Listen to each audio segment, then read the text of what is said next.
اللہم صلی علی سیدنا محمد وعلی آل سیدنا محمد وصحاب سیدنا محمد وبارک وسلم علیہ۔ رب العزت ہم سب کا یہ درود پاک بارگاہ مصطفیٰ صلی اللہ علیہ وسلم میں اجتماعی طور پر ہدیتاً تحفتاً پیش فرمائے۔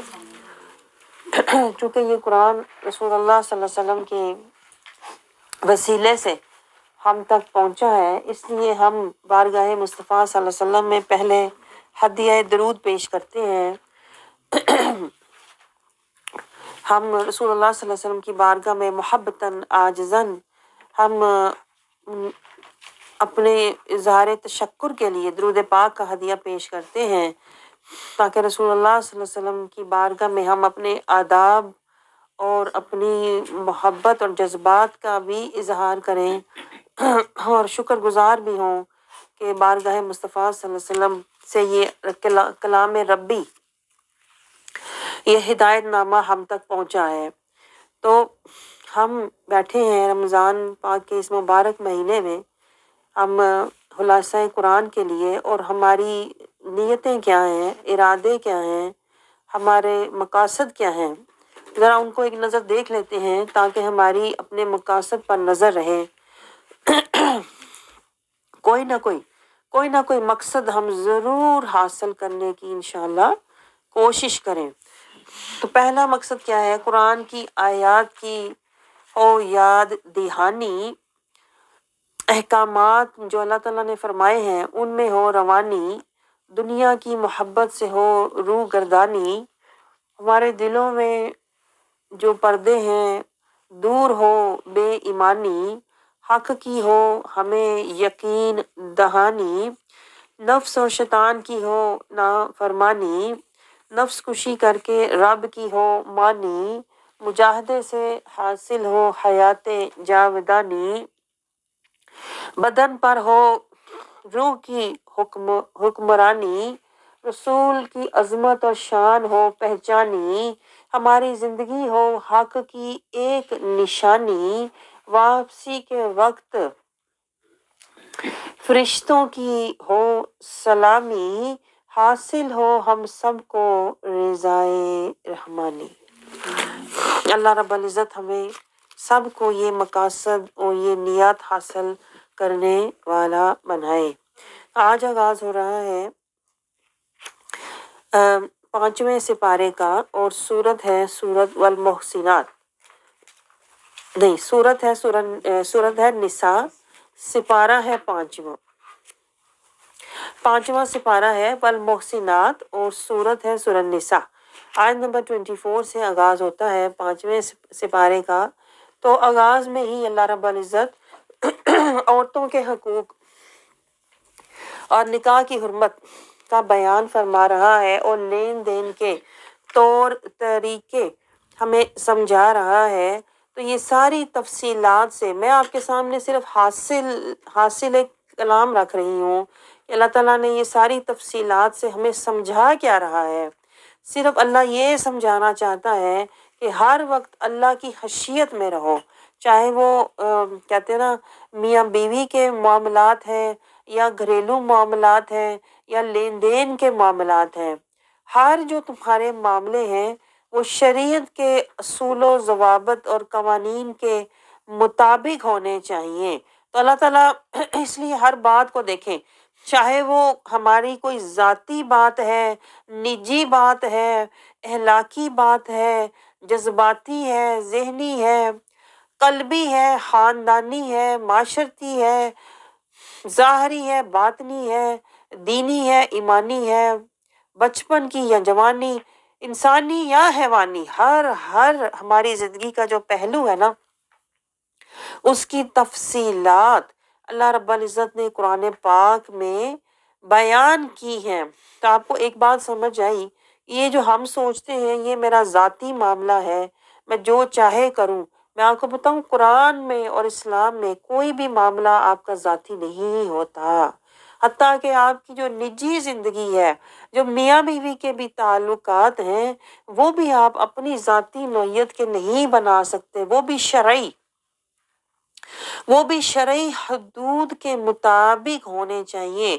یعنی جس سے بھی ہم معاملات کریں، چاہے وہ کہتے ہیں نا خاندان ہے یا معاشرہ ہے یا گھریلو مسئلے ہیں، ہر مسئلہ جو ہے، ہر معاملہ جو ہے، وہ ہمیں شرعی حدود کے مطابق اور دینی احکامات کے مطابق حل کرنا چاہیے۔ آپ کو سمجھ آیا؟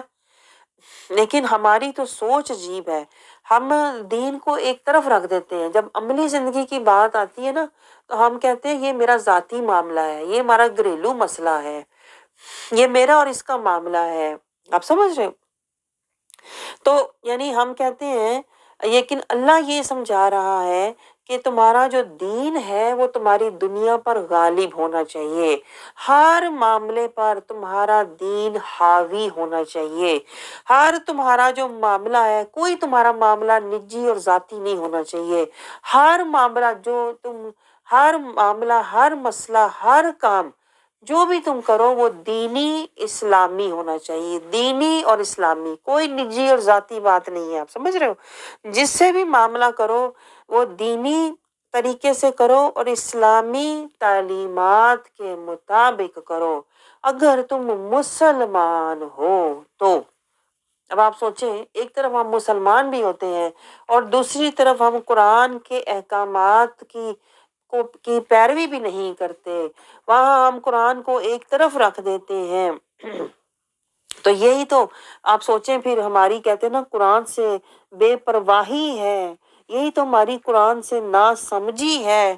قرآن میں اللہ تعالیٰ نے ہر معاملے کی جو تفصیلات بتائی ہیں نا، اور پھر رسول اللہ صلی اللہ علیہ وسلم نے دیکھیں انہی تفصیلات پر عمل کر کے اس کی جو عملی صورت ہوگی نا، وہ رسول اللہ صلی اللہ علیہ وسلم نے ہمیں سمجھائی ہے کہ گھر میں کس طرح سے رہنا چاہیے، میاں بیوی کے تعلقات کیسے ہونے چاہیے، تمہارا اخلاق اور کردار کیسا ہونا چاہیے۔ یعنی قرآن کی عملی تصویر رسول اللہ صلی اللہ علیہ وسلم کی ذات اقدس ہے، اسی لیے اللہ تعالیٰ نے فرمایا کہ ان کی ذات میں بہترین اسوہ حسنہ ہے۔ لیکن اس کے باوجود ہم لوگ گمراہ ہو جاتے ہیں، ہمیں سمجھ نہیں آتی، بھٹک جاتے ہیں، ہم کنفیوز ہو جاتے ہیں، ہم کہتے ہیں نا ادھر ادھر سے پوچھتے پھرتے ہیں کہ میں اپنا ذاتی مسئلہ کسے بتاؤں، میں اس کا حل کس سے پوچھوں، ہم ڈھونڈتے پھرتے ہیں۔ جبکہ اگر آپ قرآن میں غور و فکر کرو نا، قرآن میں آپ اگر تدبر تفکر کرو نا، تو آپ کو ہر مسئلے کا حل، ہر سوال کا جواب، ہر کام کا طریقہ، اور وہ بھی احسن طریقہ، بہترین طریقہ آپ کو قرآن میں مل جائے گا، قرآن میں آپ کو نظر آئے گا۔ لیکن چونکہ ہم قرآن کو اقرا کے بعد ہی چھوڑ دیتے ہیں، اس میں تفکر تدبر اور اس کو تفقہ سمجھتے نہیں ہیں، قرآن سے تزکیہ اور ہدایت نہیں لیتے، اس لیے ہم دنیا میں پریشان اور ہم دنیا میں کہتے ہیں نا بھٹکتے پھرتے ہیں۔ آپ کو سمجھ آ رہی ہے؟ تو یہ جو ہمیں دنیا میں پریشانیاں، کتنی ہی پریشانیاں آپ نوٹ کر کے دیکھیں، ایسی ہیں، کتنے ہی ہمارے مسئلے مسائل ایسے ہیں جو قرآن سے دوری کی وجہ سے ہیں، جو رسول اللہ صلی اللہ علیہ وسلم کی سے دوری کی وجہ سے ہیں۔ اگر ہم قرآن کی پیروی کریں اور رسول اللہ صلی اللہ علیہ وسلم کی اطاعت کریں نا، تو ہماری زندگی پرسکون ہو جائے۔ آپ کو سمجھ آ رہی ہے؟ کیونکہ رسول اللہ صلی اللہ علیہ وسلم نے دیکھیں اپنی ذات اقدس سے ہمیں آیات پر، احکامات پر، اللہ کی حدود پر، اللہ کی پسند پر، اللہ کی چاہت پر عمل کر کے دکھا دیا، تاکہ ہماری زندگی کا کوئی بھی پہلو جو ہے نا تشنگی نہ رہے ہر معاملے میں۔ یعنی اگر ہمارا ذہن ہے تو اللہ تعالیٰ نے قرآن کی آیات ہمارے ذہن کے لیے خوراک ہے۔ آپ کو پتہ ہے جیسے بدن کی خوراک کھانا ہے تو ہمارا بدن صحت مند رہتا ہے، اسی طرح اللہ تعالیٰ نے ذہن کی بھی خوراک دی ہے۔ ذہن کو دیکھیں اللہ نے پہلے قابلیت دی ہے کس کی؟ سوچنے سمجھنے کی. یہ نوٹ کریں، میں آپ کو بڑی گہری بات بتا رہی ہوں. ذہن کو اللہ نے جو قابلیت دی ہے نا، اس کے لیے اللہ نے پھر قرآن دیا ہے. اللہ کہتا ہے اس قرآن میں تفکر کرو، تدبر کرو. یعنی وہ جو قابلیت میں نے تمہیں دی ہے نا، اس کی خوراک یہ قرآن کی آیات ہے. اس قابلیت میں میری آیات ڈالو تاکہ تمہارا ذہن جو ہے نا، اسے زندگی کا ایک راستہ مل جائے، اس کی سمت کا تعین ہو جائے. جس طرح دیکھیں اللہ تعالیٰ نے قرآن پاک میں ہی فرمایا ہے کہ یہ قرآن نور ہے، اور ساتھ ہی فرمایا ہے کہ تمہیں اپنے دل کو لِنُخْرِجَكُم مِّنَ الظُّلُمَاتِ إِلَى النُّورِ، اندھیروں سے روشنیوں میں آؤ. تو پتہ چلا قرآن کے نور کو جب ہم دل پر اس کی آیات کو ہم محسوس کریں گے نا، اس کے معنی مفہوم کو سمجھیں گے، تو اس کے پھر اثرات ہمارے دل پر آئیں گے. تو پھر دل کو بھی نور ملے گا، دل کو بھی اس کی خوراک ملے گی. الا بذکر اللہ تطمئن القلوب. آپ کو سمجھ آ رہی ہے؟ قرآن میں خوراک ہر ایک ہمارے بدن کے ہر ایک حصے کے لیے اللہ تعالیٰ نے نور رکھا ہے. ہر ایک حصے کے لیے اللہ تعالیٰ نے قرآن میں سکون رکھا ہے. لیکن ہمیں وہ لینا نہیں آتا کہ اس کو کرنا کیسے ہے، لینا کیسے ہے، استعمال کیسے کرنا ہے. کیونکہ ہم تو اقرا کے بعد ہی چھوڑ کے بھاگ جاتے ہیں قرآن کو، اور ختم کر کے خوش ہوتے رہتے ہیں. ہمیں پتہ ہی نہیں کہ قرآن ہماری زندگی کے لیے ایک رحمت ہے. قرآن ہمارے اعمال کے لیے قبولیت ہے. قرآن ہمارے ذہن کے لیے ہدایت ہے. قرآن ہمارے بدن کے لیے سنت ہے. ہمارے معاملات کے لیے شریعت کا راستہ ہے. اور قرآن پر جب عمل کرو گے تو طریقت مصطفیٰ مسئلے کا حل مل جائے گا. قرآن کی جب اطاعت کرو گے تو اللہ کی رضا مل جائے گی. قرآن سے جب محبت کرو گے تو دل کو سکون مل جائے گا، روح کو سکینہ مل جائے گا. پتہ چلا قرآن کے اندر ہمارے ذہنی الجھنوں کا حل بھی ہے، ہمارے قلبی پریشانیوں اور دکھوں کے لیے نور بھی ہے، اور ہمارے بدن کے لیے اس قرآن میں شفا بھی ہے. آپ کو سمجھ آ رہی ہے؟ اسی لیے دیکھیں جس طرح رسول اللہ صلی اللہ علیہ وسلم کی ذات اقدس کے بارے میں بی بی عائشہ کا فرمان ہے کہ آپ کا اہلاک قرآن ہے. یعنی آپ ایک رسول اللہ عملی قرآن ہے، ایک چلتا پھرتا حقیقی قرآن ہے. اسی طرح دیکھیں اگر ہم بھی قرآن سے تفکر لیتے اپنے ذہن کے لیے، قرآن سے نور لیتے اپنے دل کے لیے، اطمینان لیتے، تو پھر قرآن سے ہمارے بدن کو شفا بھی ملتی. پھر قرآن سے ہمیں زندگی کی سمت اور راستہ بھی ملتا. پھر قرآن سے ہماری روح کو سکینہ بھی ملتا. ہمارا پورا بدن سکون میں، شفا میں، رحمت میں، اطاعت میں، برکت میں، اللہ کی محبت میں آ جاتا. لیکن ہمیں شعور ہی نہیں کہ قرآن میں میرے ہر مسئلے کا حل، میری ہر پریشانی کا، کہتے ہیں نا اللہ تعالیٰ نے اس کا حل رکھا ہوا ہے. ہر دعا کی قبولیت، ہر مشکل کا اللہ تعالیٰ نے جواب قرآن میں دیا ہوا ہے. اور اسوہ حسنہ مصطفیٰ نے ہمیں وہ عملی طور پر کرنا سکھا دیا ہے کہ مشکل آئے تو قرآن سے کیسے مدد لینا، جب تمہیں کوئی مسئلہ پیش آئے تو قرآن سے کیسے ہدایت لینا، اور عام زندگی میں قرآن سے کیسے رحمت لینا، نور لینا، شفا لینا، برکت لینا، عزت لینا. تو جب تم قرآن سے ہی سب کچھ لوگے تو پھر تمہاری زندگی سراپا رحمت بن جائے گی، سراپا اطاعت بن جائے گی، سراپا تمہیں کہتے ہیں نا اللہ اور اس کے رسول کی وفا اور رسول کی ادا بن جائے گی. یعنی تم دامن رحمت مصطفیٰ میں آ جاؤ گے، بیادہ الخیر اللہ کے خیر والے دامن میں آ جاؤ گے. اللہ تعالیٰ کا کہتے ہیں نا تمہیں سہارا مل جائے گا. اور اللہ تعالیٰ دیکھیں آیت 28 میں ہمیں یہ بھی سمجھاتا ہے کہ کیوں میں نے تمہیں قرآن سے ہر طرح کی رحمت، قبولیت، تمہیں ہدایت، تمہیں تمہیں میں نے شریعت، طریقت، اطاعت، محبت، ہر چیز میں نے تمہیں قرآن سے دی، اور قرآن والے نے اس کی عملی صورت تمہیں دکھائی۔ اللہ کہتا ہے یہ میں نے اس لیے کیا کہ ہولی کل انسان ضعیفہ، اللہ کہتا ہے انسان کمزور ہے۔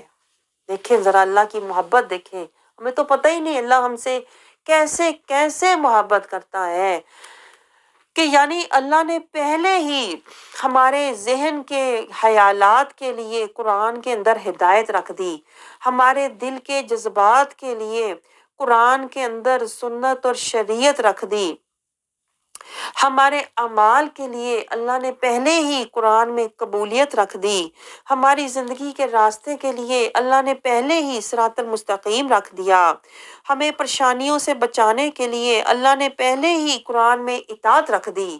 اللہ کہتا ہے میں نے تو سارے خزانے تمہیں پہلے ہی دے دیے تھے تاکہ چونکہ تم کمزور ہو، خلقت میں انسان جو ہے وہ کمزور ہے، ذہن اس کا بھٹک بھی سکتا ہے، جو اس کا دل ہے وہ انسان جذبات کی رو میں بہہ بھی سکتا ہے، انسان حالات کے مطابق مجبور بھی ہو سکتا ہے، انسان دوسروں کے ہاتھوں پریشان بھی ہو سکتا ہے۔ تو ہمیں ہر طرح کے حالات میں رہنمائی دینے کے لیے، پریشانیوں سے بچانے کے لیے، ہدایت پر قائم رکھنے کے لیے، ہمیں استقامت اور حفاظت دینے کے لیے اللہ نے پہلے ہی قرآن میں ہر چیز واضح بیان کر دی، تاکہ نہ تمہارا ذہن بھٹکے اور نہ تمہارا دل بہکے، اور نہ ہی تم اپنے کہتے ہیں نا ارد گرد کے لوگوں کی صحبت کی وجہ سے گمراہ ہو۔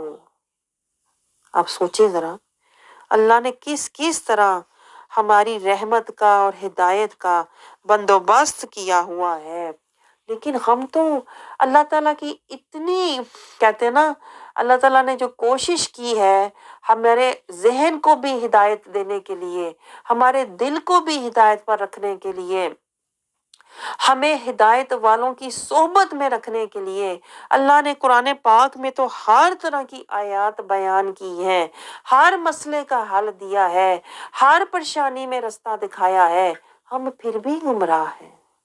آپ نے نوٹ کیا؟ ہم پھر بھی پریشان ہیں، ہم پھر بھی دکھی ہو کے بیٹھے رہتے ہیں، مایوس ہو کے۔ اس کی وجہ کیا ہے؟ کیونکہ اللہ نے تو قرآن میں سب دکھا دیا، سب طرح کا انتظام کر دیا، ہر مسئلے کا ہمیں حل بتا دیا، ہر طرح کے حالات میں رہنمائی دے دی۔ اب ہم کیوں بھٹکے ہوئے ہیں؟ ہم کیوں پریشان ہیں؟ ہم کیوں ابھی تک دکھی اور مایوس ہیں؟ اس کی وجہ صرف ایک ہے، اور وہ یہ ہے کہ ہم قرآن سے ہی دور ہیں۔ آپ کو سمجھ آئی؟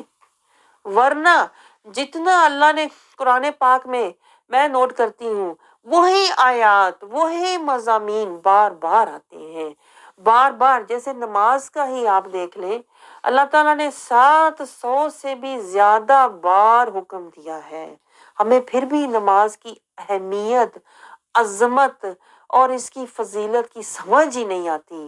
ہم ابھی بھی نہیں سوچ رہے کہ ایک بات اللہ 700 دفعہ کہہ رہا ہے، اس کا مطلب ہے اس کی عظمت کو میں نے 700 گنا اوپر لے کے جانا ہے۔